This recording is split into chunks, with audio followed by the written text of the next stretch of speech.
Hello anime family, स्वागत है आपका सुबह एनीमे एक्सप्लेन चैनल पर। वीडियो लेट हो चुकी है भाई, बहुत लेट हो चुकी है, माफ़ करना। एपिसोड की शुरुआत में हम देखते हैं संग जिन्बू का सीन। भाई एप्स वगैरह आ चुके हैं और भाई वो अपनी लगातार यहाँ पे ट्रेनिंग कर रहा होता है। और यहाँ पे मतलब अब वो पूरी तरीके से यहाँ ठीक भी हो चुका है। और ये जो सारी नर्सेज हैं भाई, वो उसके मतलब पीछे पड़ना शुरू हो जाती हैं भाई, उसकी इतनी बॉडी देख के कि वो इतना कुछ हो चुका है। यहाँ पे जो एक नर्स होती है, तो यहाँ पे वो उसके पास वो यहाँ बातचीत कर रही होती है कि क्या, वो उसको बताने आई होती है कि आज उसका डिस्चार्ज वाला डे है। और जब वो यहाँ पे अंदर आती है, तो यहाँ जिन्बू जो है यहाँ पे कपड़े उतार के खड़ा हुआ होता है। तो यहाँ पे वही बताती है कि आज उसका डिस्चार्ज वाला दिन है। यहाँ पे वो उससे उसका यहाँ पे रोक के उसको यहाँ पे उसका नंबर मांगने लगती है। और भाई ये जिन्बू सोच रहा होता कि भाई मेडिकल मेडिकल कुछ इन्होंने डॉक्यूमेंट्स भेजने होंगे, तो रह गए होंगे, तो वो भेजने होंगे, तो इसलिए वो उसका नंबर दे देते हैं यहाँ पे जिन्बू अपना। लेकिन असल में कुछ और ही बात थी भाई। और ये देखकर यहाँ पे वो लड़की भी खुश हो जाती है। उसके बाद हम यहाँ पे सीन शिफ्ट होता है और एक बड़े तगड़े बंदे का सीन दिखाया जाता है। वो यहाँ पे बात कर रहा होता है कि चाहे के अलावा हमें और भी बंदे यहाँ पे ढूंढने होंगे, एस रैंक हंटर्स। और मुझे लगता है कि वो ज़रूर कुछ ना कुछ यहाँ पे हमें हमें तो वहाँ से कुछ नहीं मिला था, लेकिन हमें जल्द से जल्द उन्हें मारना होगा। यहाँ पे जिन्हा यहाँ पे आ जाती है, जो उसकी जिन्बू की बहन होती है। और वो कहती है कि तुम आज यहाँ पे इतने लेट कैसे हो। और वो कहता है कि हाँ, मैं किसी काम में फंस गया था। वो कहता है कि तुम लोग लड़कों का सही है यार, एब्स वगैरह बना लेते हो, और तुम्हारी हाइट भी कितनी बड़ी हो चुकी है। तो बढ़िया बात है, तुम्हारे हाइट और अपने एब्स बना लिए हैं। चलो मैं तो यहाँ से चलती हूँ। और वो यहाँ पे अपना चली जाती है। वो यहाँ पे देखने लगता है कि हाँ, सच में उसके एब्स और मसल्स वगैरह तो यहाँ पे बन चुके हुए होते हैं। उसको यहाँ पे उस पुशअप्स सेटअप्स और स्क्वाट्स उसने कर लिए होते हैं, लेकिन रनिंग बची हुई होती है। लेकिन वो कहता है कि मैं रनिंग बाद में कर लेता हूँ। वो उसका यहाँ पे लेवल 18 हो चुका होता है, वो वुल्फ होता है। वो वहाँ पे सोच रहा होता है कि वो अपने पॉइंट्स कहाँ है, एजिलिबिलिटी में लगाए या फिर किसी स्ट्रेंथ में लगाए। तो यहाँ पे वो दोनों में अपने जो पॉइंट्स होता है वो इक्वली डिवाइड कर देता है। यहाँ पे उसको किसी का फ़ोन आता है और वो यहाँ पे एक पोर्टल खुला होता है, उसने अब वहीं जाना होता है। सी रैंक का यहाँ पे एक पोर्टल खुला हुआ होता है, तो लोग उसको यहाँ पे बुलाते हैं। वो सोचता है कि मैंने यहाँ पे मतलब आगे से तो पावरफुल हो चुका हूँ, मतलब मैं पहले गोबलिन्स को नहीं मार पाता था और मैं अब उन्हें मारने लग चुका हूँ। वो यहाँ पे सोचता है कि मैं डी और ई रैंक पे जाऊँगा तो मुझे ज़्यादा पैसे नहीं मिलेंगे, सी रैंक पे मुझे थोड़े ज़्यादा पैसे मिल सकते हैं।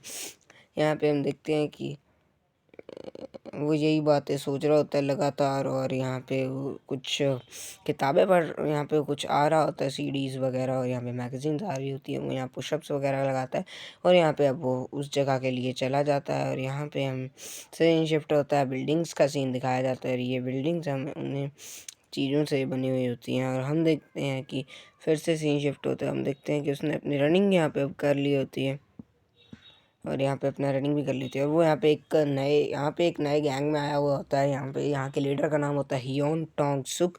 और यहाँ पे वो बातचीत कर रहे होते हैं कि हमने आज सी रैंक पोर्टल में जाना है, लेकिन तुम्हें, मुझे लगता है कि तुम एक ई रैंक एंटर हो, तो तुम्हें ज़्यादा कुछ यहाँ पे तगड़ी करने की ज़रूरत नहीं है। तुम बस हमारे बैग्स पकड़ सकते हो और हमारे बैग्स पकड़ लेना। और यहाँ पे ये लोग यहाँ पे बिना हीलर के जा रहे होते हैं, तो यहाँ पे वो उन्हें कहता है कि बस हमारे बैग्स उठा लेना। तो वो कहता है कि हाँ, मैं बैग्स उठा लूँगा तुम्हारे, और जो हमारे पैसे हैं वो तो तुम्हें मिलेंगे, लेकिन जो अंदर से हमें जेम्स वगैरह मिलेंगे वो तो यहाँ पे हम नहीं देंगे। हम देखते हैं कि वो बहुत पावरफुल होते हैं, लेकिन वो हीलर नहीं लेके जा रहे होते, तो उसको थोड़ा सा दुख होता है। वो कहता है कि हाँ, मैं जानता हूँ कि तुम सब पावरफुल हो और मेरे से शायद पावरफुल ही होंगे ये लोग। और लेकिन वही ऑन टॉक्सिक की बातचीत चल रही होती है और यहाँ पे वो कह रहा होता है कि तो तुम्हें फिक्र करने की ज़रूरत नहीं है, हम आगे भी हीलर्स के बगैर ही जाते हैं। और वो कहता है कि हीलर के बगैर जाना थोड़ा खतरा का हो सकता है। इतने में सीन शिफ्ट होता है और हमें जिनहू नाम के एक बंदे का सीन दिखाया जाता है। वो यहाँ पे भाई बहुत तगड़े तगड़े कपड़े लगा डाल के आया होता है भाई, बहुत स्ट्रॉन्ग यहाँ पे होता है। मतलब उसके घर वाले बहुत ही अमीर होंगे, ये जिन्बू सोच रहा होता है। ये सोच के वो थोड़ा सा हैरान हो जाता है। वो कहता है कि इसके घर वाले बहुत अमीर होंगे, क्योंकि भाई ऐसे जाना बहुत मुश्किल है। और हम देखते हैं कि वो कहते हैं कि ये पोर्टल आगे से थोड़ा छोटा है, लेकिन ये सी रैंक का पोर्टल नहीं, डी, ये हमें एस रैंक का पोर्टल लग रहा है, इतना बड़ा है। लेकिन वो कहता है कि ये पोर्टल इतना बड़ा नहीं है, ये सिर्फ ऐसे जानबूझ मतलब थोड़ा ऐसे ही है। लो मतलब सरकार ने इसको मतलब पूरा चेक किया है, और ये एक सी रैंक का ही पोर्टल है, एस या ए रैंक का पोर्टल नहीं है। तो यहाँ पे वो कहता है कि वैसे भी एक जगह से पता नहीं लगता कि ये पोर्टल असल में क्या चीज़ है। जैसे ही वो यहाँ पे अंदर कदम रखते हैं, तो भाई यहाँ पे पूरा अंधेरा ही अंधेरा होता है। यहाँ पे वो चलने लगते हैं तो यहाँ पे बड़ा अंधेरा सा होता है और वो दोनों यहाँ पे बैग्स उठा रहे होते हैं। वो ये बंदा इनसे बार बार पूछ रहा होता है जिन्हों कि मैं तो क्या बैग्स उठाऊँ, क्या अभी भारी तो नहीं है। वो कहता है कि तुम यहाँ तो कैसे पहुँचे। वो कहता है कि मैं तो यहाँ पे बस थोड़े मज़े लेने के लिए आया हूँ। वो कहता है कि मज़े लेने थोड़े भारी भी पड़ सकते हैं। और यहाँ पे वो कहता है कि मैं बस यहाँ पे दो काम करने के लिए आते हैं। वो कहता है कि क्या मांगा स्टोन्स भी मिलते हैं क्या यहाँ से, मांगा स्टोन्स क्या आते हैं। वो कहते हैं कि हाँ माना स्टोन्स अलग होते हैं जिन पीस से जो हमें वो अलग मिलते हैं। तो वो कहता है कि ये तो 3 टाइप के हो गए, तो ये तो थोड़े खतरनाक लग रहे हैं। और यहाँ पे वो बता यहाँ पे ऊपर आंट्स ने हमला कर दिया होता है और यहाँ पे ये कोई इंसेक्ट्स जैसी उससे कोई स्मेल आ रही होती है। तो यहाँ पे जिन्बू जो है वो उन्हें पहले ही बता देता है कि जो है वो ऊपर से हमला होने वाला है। तो यहाँ पे वो सारे हैं पहले ही सतर्क हो जाते हैं और यहाँ पे पहले ही उनके ऊपर आंट्स ऊपर से हमला कर देती हैं। और भाई लेकिन वो दोनों को पीछे ही रखा जाता है और छोटी मोटी आंट्स वगैरह को तो वो मार ही देंगे वैसे भी, और उन्हें पीछे ही रखा जाता है। और ये जो बंदे होते हैं बाकी के हियॉन टॉक्सुक के गैंग के मेंबर और ये सारे इन्हें सबको मार देते हैं भाई, आसानी से इन लोगों को ख़त्म कर देते हैं। लेकिन और भाई मार के यहाँ पे ख़त्म भी कर देते हैं और भाई बहुत तगड़े तरीके से इन्हें मार रहे होते हैं। वो बिना हीलर के आए हुए होते हैं लेकिन उनकी पावर्स भाई बहुत तगड़ी तगड़ी होती है, हमें बताया जाता है। हम देखते हैं कि इसके बाद हमें इनका सीन दिखाया जाता है वहाँ की एक और आंट होती है, वो उसे भी यहाँ पे मार के ख़त्म कर देते हैं। उन्हें पता है कि अभी एक किंग आंट बची होती है यहाँ पे हियॉन टॉन्गसुक है जो जिन्बू को यहाँ पे टैक्स करता है। वो कहता है कि जिन्बू यहाँ पे तुमने ये पता कैसे लगा कि ऊपर से हमला होगा। तो वो कहता है कि मैंने तुक्का लगाया था। इसके बाद हम देखते हैं कि तुम्हारा तुक्का ही बहुत बढ़िया लग गया है।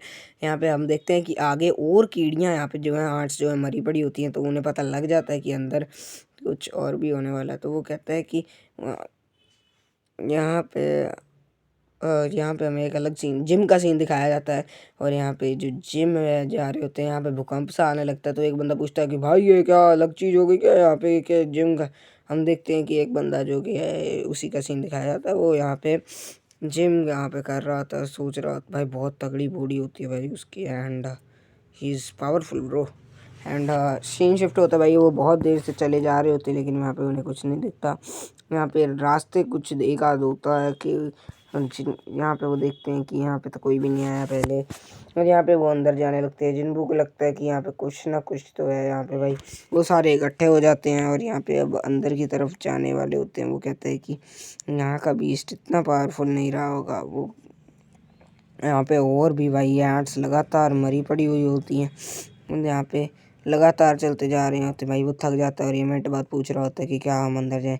भाई यहाँ पे जाले भी लगे हुए होते हैं जिस कारण ये सारे डर जाते हैं और किन्ने आगे चलते जा रहे हुए होते हैं। तो इतने में ही यहाँ पे कुछ बातचीत होती है भाई, माना स्टोन्स यहाँ पे आ जाते हैं।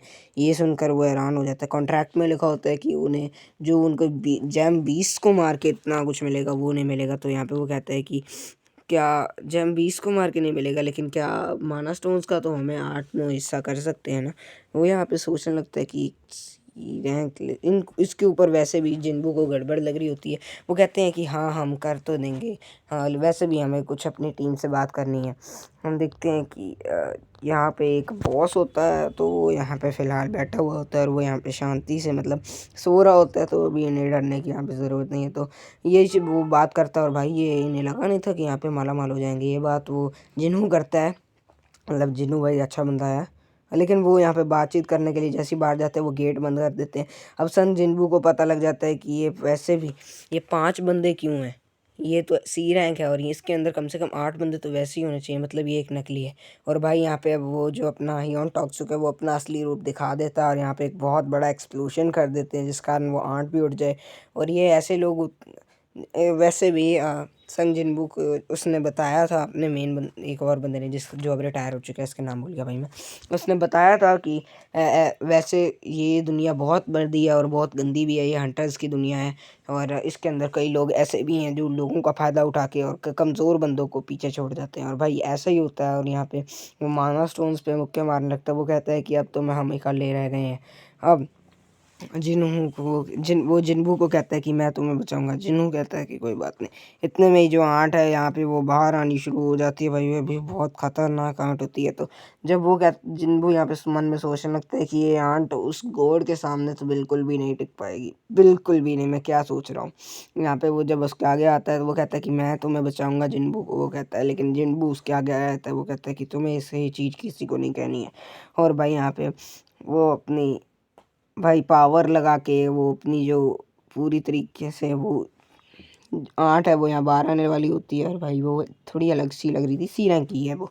और यहाँ पे वो जो उसको तलवार मिली हुई होती है वो यहाँ पे फिर से बाहर निकाल, वो उसको मिली होती है उस बंदे को मार के। Episode and please like.